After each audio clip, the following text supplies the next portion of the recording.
Alicia Taverner, licensed marriage and family therapist.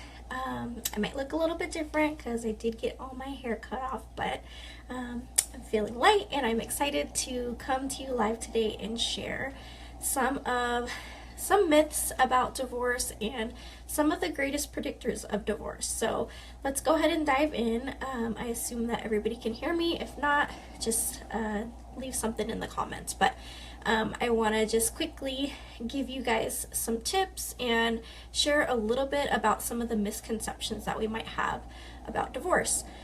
So I am a marriage and family therapist, and I specialize in helping couples, especially those who are struggling with infidelity issues. And so you might think that, of course, that's one of the biggest predictors of divorce. However, you would be wrong in that assumption.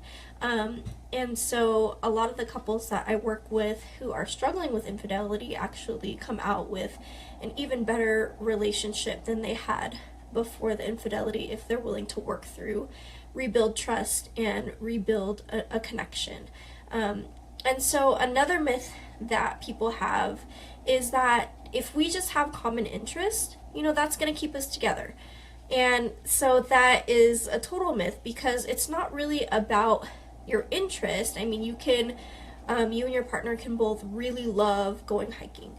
But let's just say that your interaction while you're hiking is filled with like criticism, or you're constantly like, oh, I mean, we both like this, but I have to constantly drag her up the hill, or he's always complaining. And so your activity, if it's riddled with kind of fights and some of these negative patterns that couples fall into, then having that common interest really doesn't make a huge difference in the relationship. It actually can cause more damage than having the interest does. The second myth that people believe is that if we just avoid conflict, then everything will be fine and we'll stay together. And again, that's another huge myth, because in my practice, when I see couples and they come in and they say, well, we don't ever argue, that's just as concerning to me as when people argue all the time.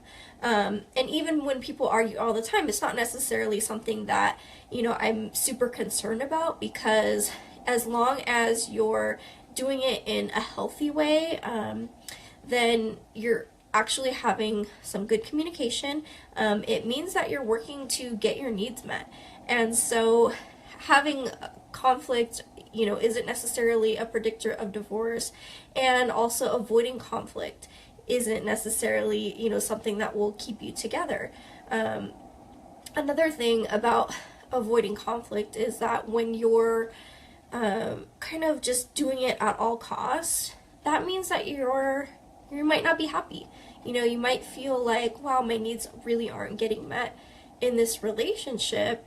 And so that makes it difficult for your partner to then make the changes that are necessary in order to build a more healthy foundation and build a healthy relationship. So those are some common myths that I've heard, that infidelity is one of the biggest causes of divorce. If we just have common interests, then everything will be fine and, our relationship will last. And then also that if we just avoid conflict, then we'll completely avoid divorce. But definitely not true. Definitely not true. So what are some of the biggest signs of divorce? Well, the first sign is that when I think about what predicts that a marriage will fail, I think about the way that couples approach one another in terms of dealing with conflict and just broaching any topic that might cause contention. So when you do this in the wrong way, I call it a harsh startup. So when you have a harsh startup, it can look like a criticism, or it can look like just being very negative towards your partner. And so let's say that you have an issue of contention that you want to bring up. If somebody asks you about something like household chores, like, oh, well, how do you and your husband, or how do you and your wife kind of divvy up the household chores, and you respond with something like, what do you mean? Like, that's totally non-existent. And then you kind of go on to talking to your partner, like, that's actually a harsh startup. Or if you start with, well, I know it's pretty difficult for you to pick up your socks, but, can we talk about this anyways? That's going to be a huge predictor that, number one, that conversation is definitely not going to go well. When we start a conflict or bring something up to our partner and we begin with what's called a harsh startup, it's pretty much 99% guaranteed that the conversation isn't going to end in a resolution. And so that's the goal. That's the goal of all of these arguments and having these conversations with your partner, is really just getting your needs met and coming to a resolution. But when you start with a harsh startup, and when couples do that continuously over time, it puts their partner on the defense, and the issues and the conflicts never really get resolved. And so that is a huge predictor of divorce, because if you're never resolving your conflicts, you're just kind of always stuck in this place of contention and, maybe pursuer and then avoidance, where one person is bringing up the issues and the other person is kind of avoiding it, or retreats, or does what we call stonewalling, which is not engaging in the conversation. Then nothing's gonna change in the relationship, and that's when people get tired. They feel like this is inevitably not going to get better, and that's when marriages tend to fall apart. One of the second predictors of divorce that I'll share with you is that when bad memories start to replace all of the good memories. And so we can see this in couples who have been together for a really long time. If you ask them things like, oh, well, what was it like when you were dating your partner? And they respond with something like, oh, well, it was never that great. It was just kind of like, we met and we kind of just decided to get married. I guarantee that in those moments, in the beginning of a relationship, there were butterflies, there was excitement, and people were happy to connect with one another. And so one of the things that I often do when I work with couples is I ask them, how did you meet? Tell me the story about how you met and decided to get married, because that's a really good predictor of where they are in their relationship and what they see in terms of their future. But I'm also getting their take on good versus bad memories. And so once people start to replace all of the good memories with negative memories, that's a huge sign of, a huge predictor of divorce, because when you start to kind of rewrite that history and recreate those memories in a sense, or in a place where you're kind of like tainted by negativity, then it's hard to kind of work backwards. It's hard to kind of climb up that hill and teach people like, hey, it wasn't always all bad. So those are two of the predictors of divorce that I wanted to share with you today. I want to keep this Facebook Live short and sweet.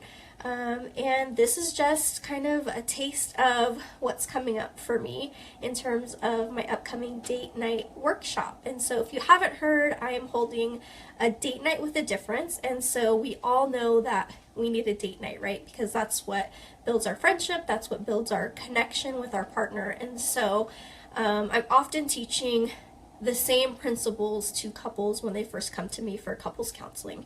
And so I was just thinking, like, how can I get all of this information out to my community? And so one way that I thought was, not only do they need date night, but they need some communication skills. And so I'll be talking about, there's several predictors of divorce.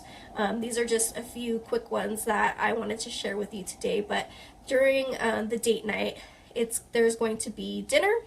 Childcare is also provided, so I've kind of pulled out all of the stops for you to be able to enjoy this evening, have a nice dinner. It's going to be an upscale barbecue dinner, kind of like a Lucille's barbecue, and you can just sit back and relax and enjoy a couples workshop. So, I won't be asking you to do anything embarrassing, like raise your hand or share anything negative about your relationship. But I will be sharing some of the biggest predictors of divorce. I'll be sharing how to connect as a couple, how to engage and feel love and be more loved by your partner. And some of the greatest things that I teach are communication skills. We can all use some communication skills. So I want to invite you to join me for Date Night with a Difference. It's going to be at Etiwanda Gardens on the 28th. It's from 6:30 to 8:30, and I will drop a link in the comments. So if you're interested, you and your partner can sign up for that. Again, it's going to be a great night with a nice dinner and all of the skills that you need to make the improvements that you really want to have in your relationship, and so that you aren't falling into some of the pitfalls that I've shared today, which are some of the biggest predictors of divorce. So thanks so much for watching. I appreciate all of your love and support, and I really hope to see you at my Date Night with a Difference. Thanks so much. Have a great day.